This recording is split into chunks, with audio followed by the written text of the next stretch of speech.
Hey, I'm Rachel and Ngom from she'smakinganimpact.com, and today I'm answering your questions. So Shannon Brown asks if you could have multiple Pinterest accounts.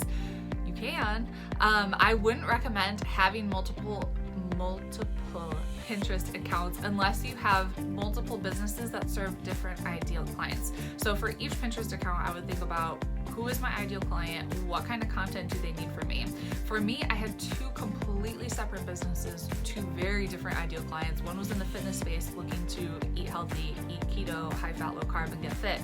The other, a female entrepreneur who wants to grow an online business. So for me, it made sense to have two separate Pinterest accounts. So I want you to think about who is your ideal client if you have more than one business. If you have a personal Pinterest account and you're thinking, should I open a business personal account? I would just use your personal one, upgrade it to a business account, and then if you have any personal boards that do not serve your ideal client, I would just make those secret and you can keep pinning into those. So I hope that answers your question. I do have a free Pinterest cheat sheet that's going to help you get started using Pinterest for your business. Just go to pinwithrachel.com and I'll see you later. Bye.